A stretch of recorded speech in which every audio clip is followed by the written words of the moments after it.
Hello, everybody. This is Amber Hines. I am one of the board members at WP Accessibility Day, and I am so excited to be here at the week of the conference. It is this Wednesday, so if you have not registered, go now, right now, open another tab. Don't lose this live stream, but open another tab, go to 2025.wpaccessibility.day/register, and you can register now for free to attend the conference, which is kicking off in just 2.5 days on Wednesday, which we are so excited about.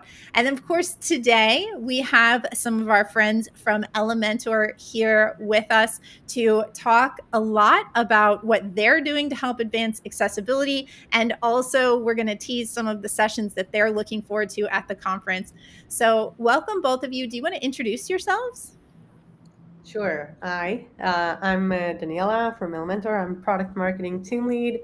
Been at Elementor for the past 4 years and recently launched Ally by Elementor, the web accessibility plugin.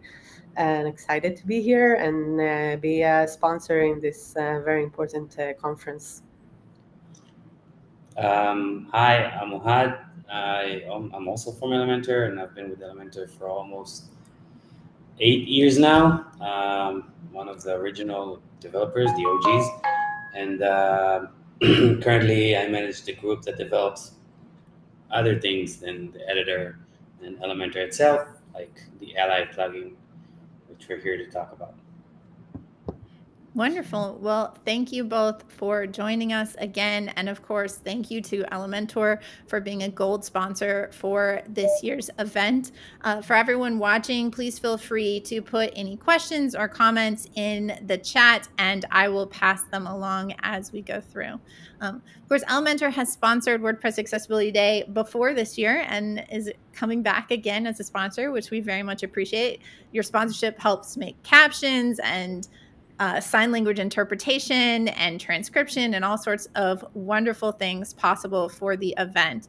Can you share a little bit about why Elementor is interested in supporting WordPress Accessibility Day?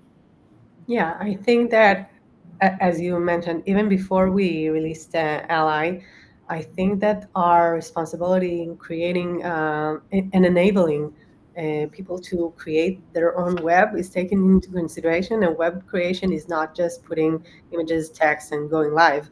It's a lot more than that, and accessibility is a major part of it always. So I think that raising awareness to a topic that is really unaware, unspoken, a lot of times scary to say, or very misunderstood, not guided. So a lot of people run from it or don't take the time to consider it. And I think that awareness is one of the most important thing that we need to put out there. So I think that Elementor is a major platform to create a website in WordPress needs to be there and support this agenda. Well, thank you very much. Of course, between last year's event and this year's event, you came out with your Ally plugin. Could you explain a little bit about what that plugin is for people who aren't familiar with it and what makes it unique compared to other accessibility plugins that are out there? Sure. So as I mentioned, I think that Elementor, as a web creation plugin, is also doing a work inside the editor itself, enabling to build accessible. But we are aware of the situation where a lot of people don't even know where to start and how to do stuff. And we know that out there are a lot of plugins, and it's no secret that a lot of the critics about it's that there are overlays. Just putting a mask on your website and making it accessible, then remove the mask and your site is not accessible anymore. And I think that what led us to create Ally is the understanding that people need, if accessibility is simplified for people who create the web, then they will tend to build more accessible websites with no excuse. And then there will be more and more accessible websites out there, engaging more and more users to be part of the internet. So we took it as our mission to create something that is not an overlay, that is inside the code, in taking into consideration that we know the WordPress users, the world of and the ecosystem of WordPress plugins and users, and having that power to leverage something that we believe in. And we created a plugin that is both free and simplified to create an accessible web. Um, and I think that we are one of a kind solution to do so today. Oad, correct me if I'm wrong, or if you want to add anything. You're doing good. Thank you. Do you want to, Ohad, I don't know if maybe you would be the right person to do this, but could you walk through some of the key features or explain them? Like, I know recently you added AI remediation. I don't know if you'd want to talk a little bit about how that works. Yeah. So let's talk about the whole thing. It's basically composed of a few components. One of them being the widget that basically sits on the website for your visitors. That helps them. It gives them better usability of the website. It lets them change contrasts of colors. It lets them change the font size, maybe a more readable font. All those kinds of tools, bigger font, line height, whatever they need.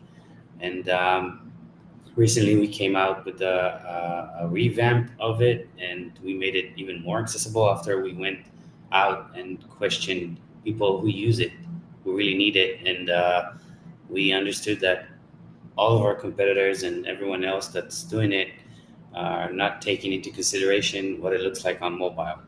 And I'm kind of proud to say that we didn't do something everyone else did. We just went out to the users who need it, and we asked them what would they like to see, and that's how we designed the whole thing. And that's why it's actually a lot more usable now for people who need it, and for people who are using assistive technologies. It's basically tailor made for them, and that's the widget part. The other one, the other major component of this plugin is the scanner with the remediation engine. Basically, it scans your page and it shows all of the violations that it picks up according to, I think it's what called 2.1. That's the latest standard. That's like most of the countries are aligning with right now. So we picked that with a few added rules and best practices that we know that we've added into it. And it just shows you all of the violations you have in the current page, all the violations we can pick up. Um, and then there's the other part of the scanner, which is the remediation assistant, manager, helper, which is where we've added the AI remediations, because some of those things are actually very, very complicated. Even for me, who's been working on the web and on accessibility for a few years now, it's very hard to understand where that part of the code is coming from, especially in WordPress websites. If it's from a page builder like Elementor, or if it's from your theme or a different plugin that's adding that line, which is causing the violation. So we built the engine on top of the entire page. It's kind of, maybe I'm getting into too technical, but the whole thing it works in a way that before the server prints out your page, we already run the remediations. So it's kind of different from other overlays, which they run on the browser side and the front end, but we actually make sure the server spits out correct HTML with the right remediations. Um, we also understand that there are a few things that are actually added dynamically after the server spits it out, like using JavaScript for sliders or some kind of dynamic content. So we do have like a mini remediation engine that runs on the front end in case it's needed. But if not, everything comes fixed from the server. And if you have and you probably do have some kind of a caching plugin, then it means the cache is already a remediated page. The whole remediation is done by the users. We don't want to say, yeah, we'll fix it for you, don't worry. And like, we've seen a few lawsuits out there. We don't do that. We don't promise that your website will be compliant like blindly, and we don't believe that's actually it could be done for every website. So we let the user make decisions on how he wants to remediate it. If he wants to take an image without an alt tag and he wants to say, yeah, it's correct, it's without an alt tag and it's just a decorative image, so he can mark it himself and apply it. If he wants to add an alt tag, so he can add a description to that image. Also, there's some kind of AI that takes the image and describes it for him if he wants to use it. And then the rest of the remediations that we've added. There's like a major component for AI remediations for all kinds of navigations and landmark areas and things that are not really easy to correct, and we just push it out to our AI. We have some kind of uh, like modified or fine-tuned model that's all about accessibility. It gets the snippet of the violating element, and then it returns the correct one, and that's how we fix it. We've also other remediation tools that we've added recently was the color contrast. We let the user fix color contrast by seeing the colors live as they change it. And just recently, like a week and a half ago, we've added a tool to help you manage the headings of a page, the page structure. And we do have a few other tools planned to fix other kind of violations and to add more remediations to it. And we're always checking out our AI and improving it to return better results. Uh, if that answers your question. Oh, it definitely does. I mean, I think it's a really important distinction, and I love that you emphasize this, that it provides suggestions or recommendations, but then allows the website owner or content creator to go in and actually accept those or make those changes, because I feel like that's a really key difference between what we see with some of the, as you mentioned, the accessibility overlays that don't always do what they want. And also my thought is that as users are using their plugin, they might maybe be learning so that the next time they create a page, they don't add the problem because they had to go fix it on this other page, and now they know, oh, I have to choose my headings in the right order or whatever that might be. So That's actually something we really emphasized on when we built it. We understand that a lot of people don't understand accessibility. It's like something that was up there and no one really touched it, and they had only special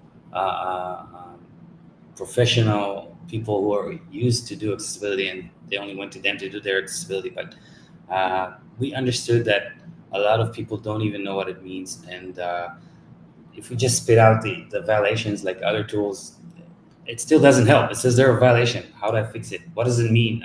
So we made the tool very educational. For every violation we show a few examples of how to fix it. We describe it.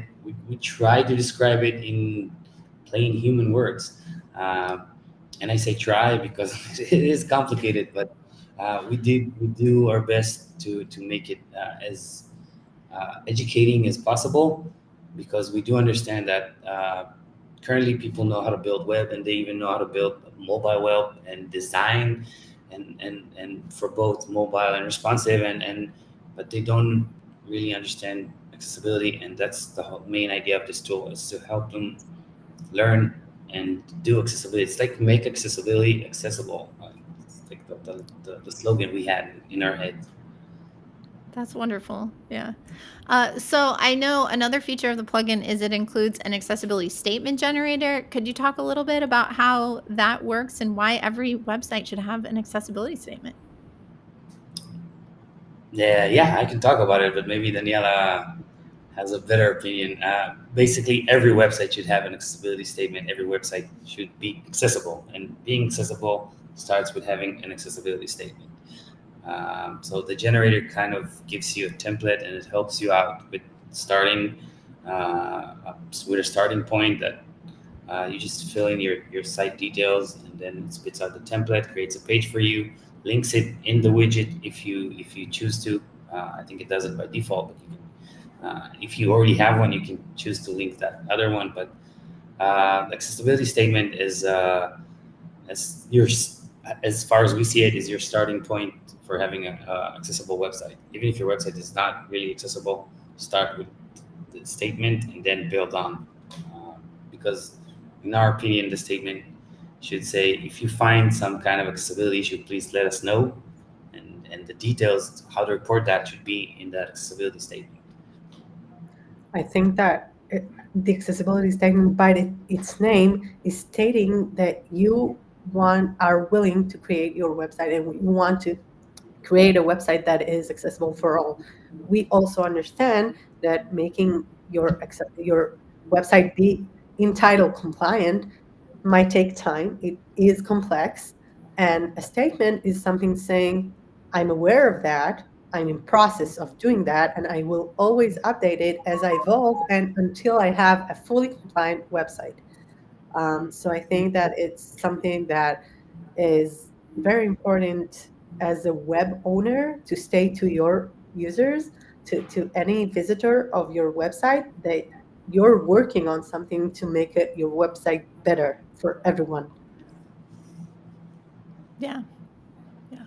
I do think too, there are certain places in the world where, depending on what your website may be, you might actually be legally required to have these. So, Yes. for sure, if you're in one of those areas, you want to consult with an attorney, but getting that draft for you is very helpful, I think.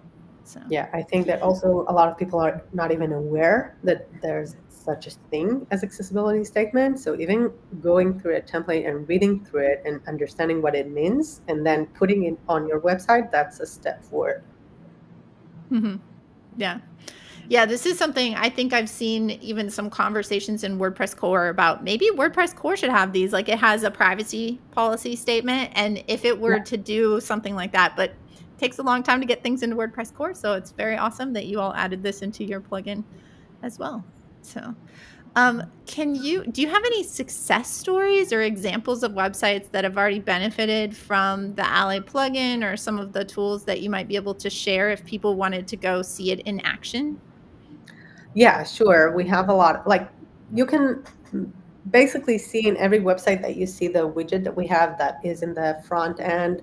Then you can recognize that this website is using Ally. We have thousands of websites that are already benefiting from that. I'm not talking about a specific use case because I don't have the liberty of name dropping. I wish I could, but we see it in the actual behavior of the users, the amount of changing alt text, for example, and not just making decorative, just actually filling in, and we can actually see what people fill in, the content that they put in, just to make sure it's not just something blank or anything. The amount of usage of the features that we allow is incredible, and the time it takes from the moment they install the plugin, so they fix the entire page, going from, for example, scanning, and you have 47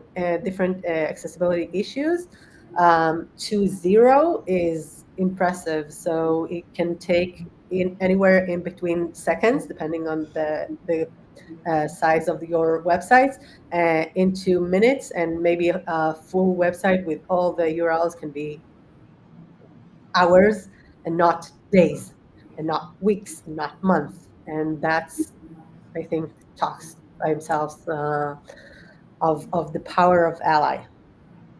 So do you Actually, all get data then on like fixes? Like, you can see this site was this bad, and then it goes back to Elementor, and Elementor can see how much time it took to fix the website, so there's no issues?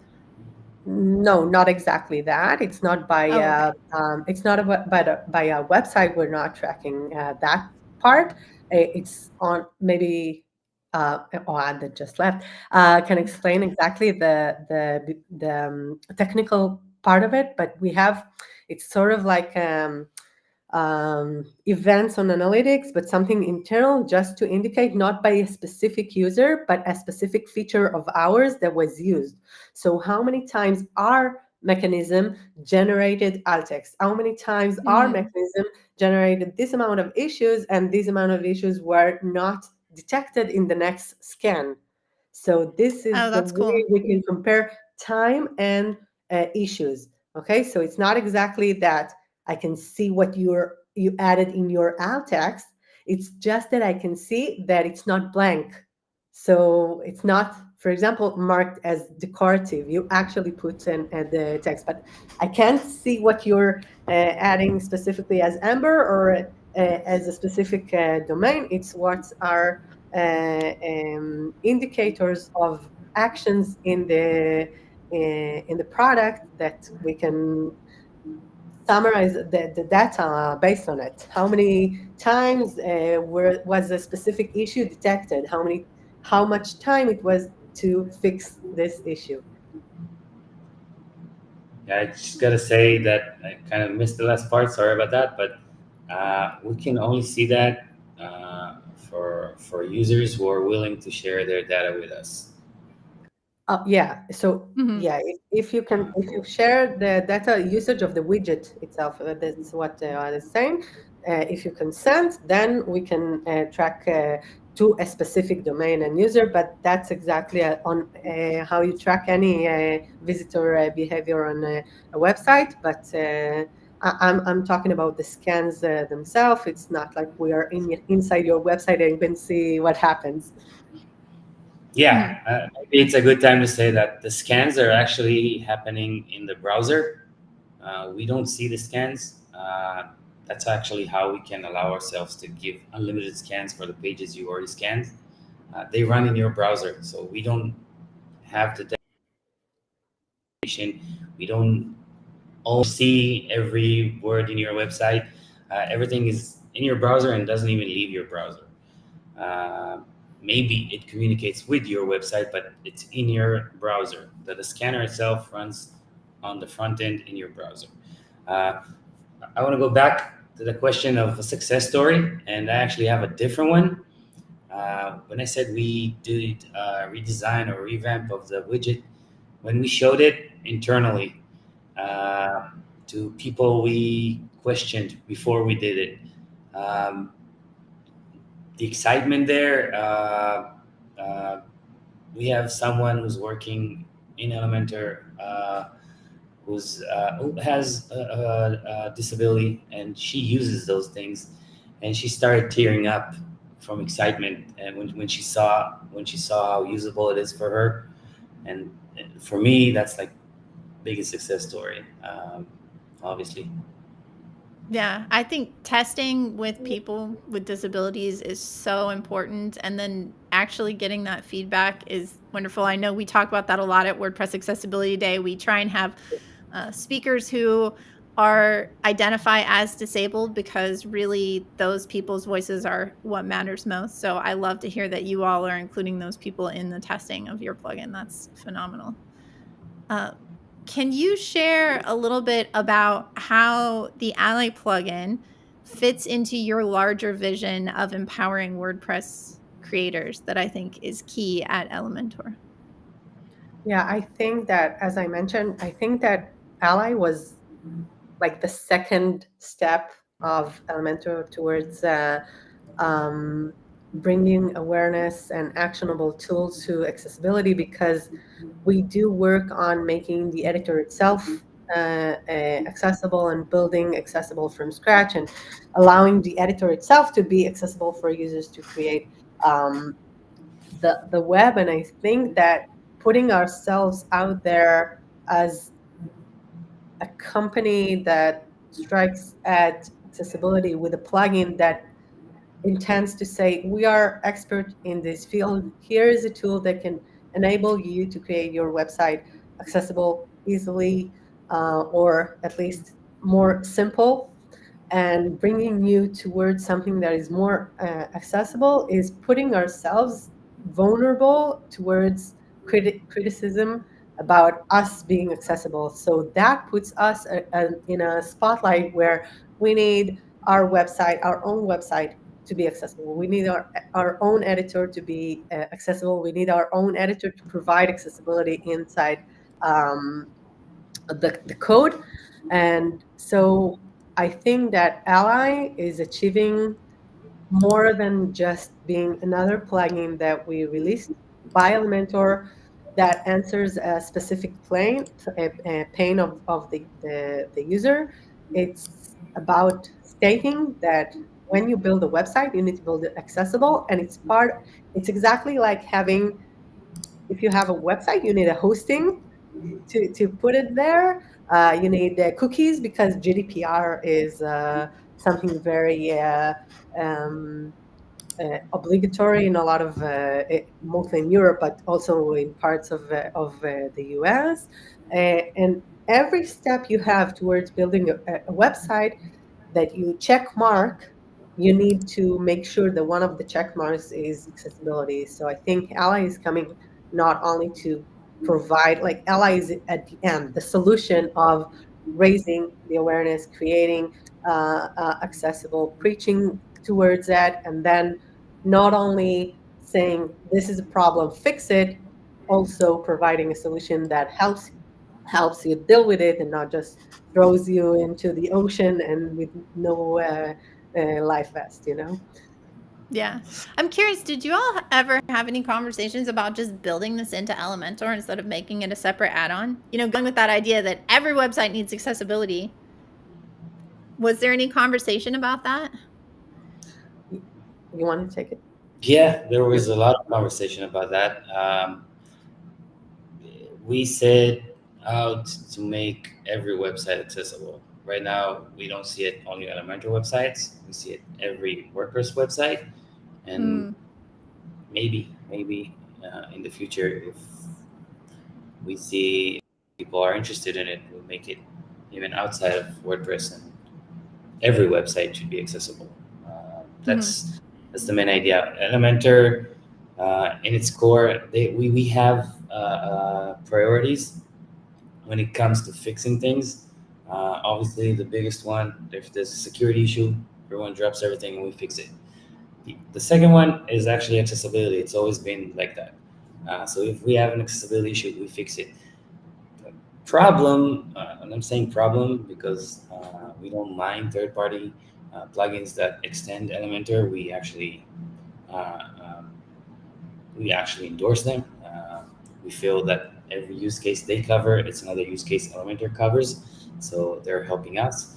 Um, but not all of them take our priorities, and accessibility could mean to them nothing. It could mean to them everything. But we're seeing that there are a few that put out widgets and basically markup that's not very accessible, and we have no control over it. So when we started thinking about it, we said we can make our own accessible, but what about the entire ecosystem? It's kind of something we don't really have control on. So we have to sit on top of it. And if we have to sit on top of it, we can actually do it for every website builder, for Gutenberg, for every theme or plugin that puts out something on the page. So we set out to do it for every WordPress website and not just Elementor. So that's why it's not baked in Elementor. Yeah, that makes sense. So anybody can use it, not just Elementor users. Exactly. So we had a question come in the chat. Nasim had asked, are there any new widget or theme builder improvements expected in the next major version? So anything that you all can tease about what's coming next? I'm guessing he's preferring to Elementor, and I can tease that there are great things coming, but nothing more than that. Okay. So another question that came in from Jeff Thompson. You did already answer that Ally can be used for all WordPress themes. Is there a specific WordPress theme or parent theme that you all would highly suggest when it comes to accessibility or using the widget? Anything that you want to call out there?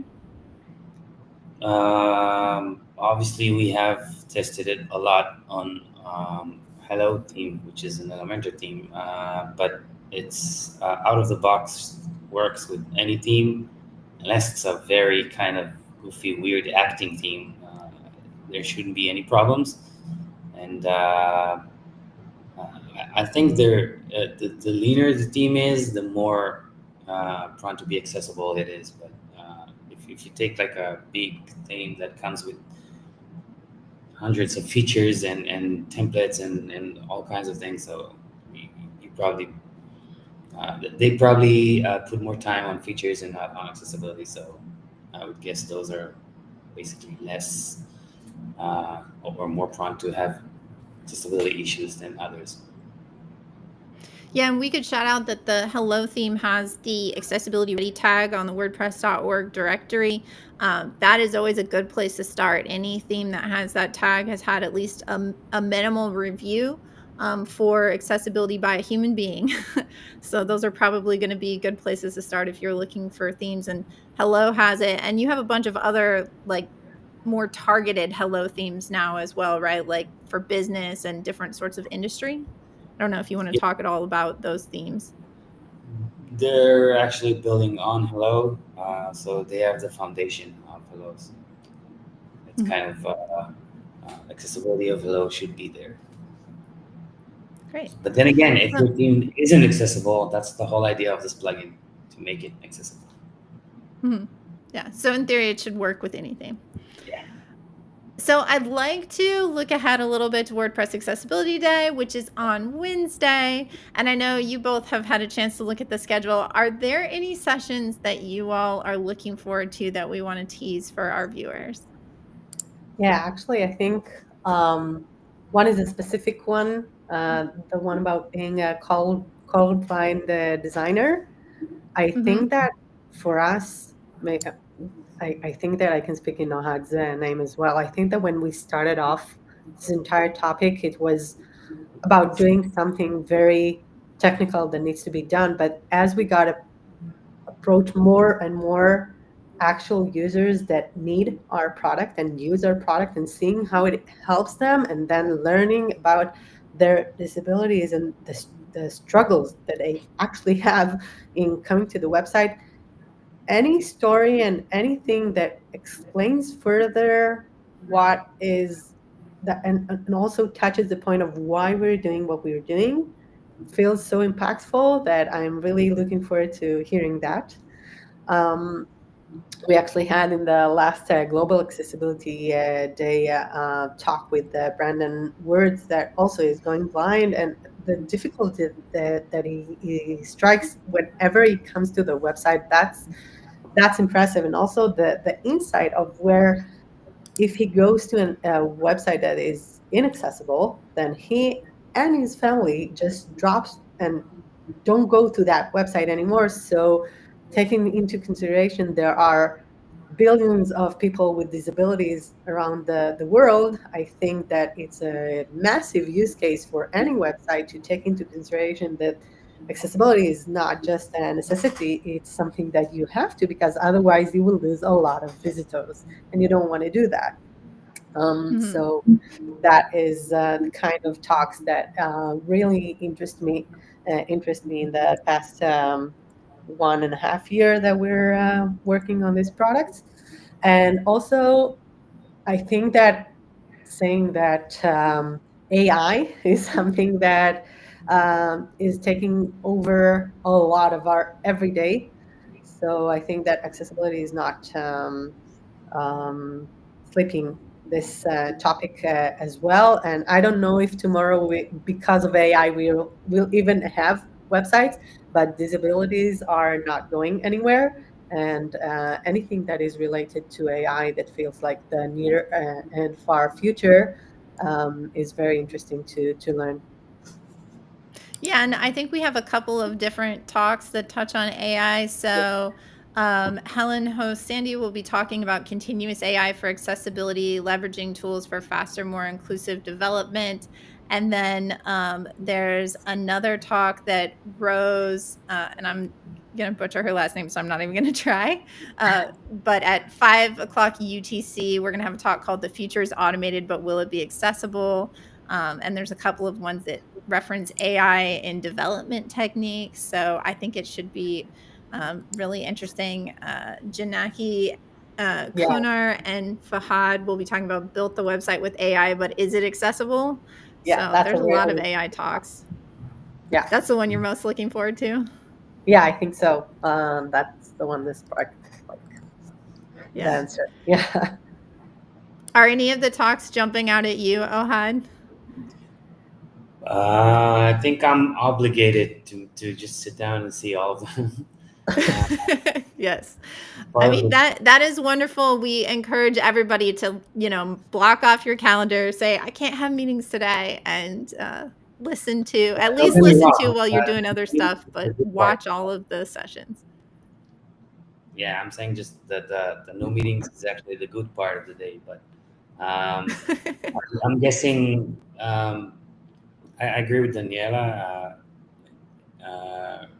Case studies, real use cases are actually the thing that helps us understand the most.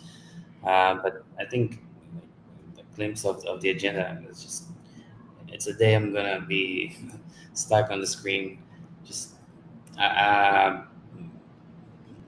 like I said, a lot of people don't even know about accessibility, what it is, what it means, and I've been in this like all in for the past almost year. um, I know that I know only this much right by now. So there's so much to learn, and there's always new tools and technologies that are helping us right now, and it's just I would probably see all of the AIs, obviously, but I think I think the whole day is like closing closing. I'm closing the day for that. Yeah. Well, I really appreciate both of you joining us today for this live stream. And of course, huge shout out to the whole Elementor team for everything you're doing for accessibility and helping to support our event. Where can people find you all if they want to follow up with you, if there's a certain social media platform? And of course, can you share the best place to get the Ally plugin? Yeah, so of course we are in the WordPress repository, and if you want to get more information about what exactly it is inside the plugin, then you can go to elementor.com under products, or you will find the Ally Web Accessibility product page, and of course in our YouTube channel, Facebook, in our Elementor community also, and any social media out there, you'll find the information. Just type Ally Web Accessibility and it will get you there. Great. Well, thank you both so much. And for everyone, just a final reminder, if you have not registered, please go register now. It is totally free, and you can register for WordPress Accessibility Day at 2025.wpaccessibility.day/register. Thanks, and we'll see you in a couple of days at the conference. Thank you very much.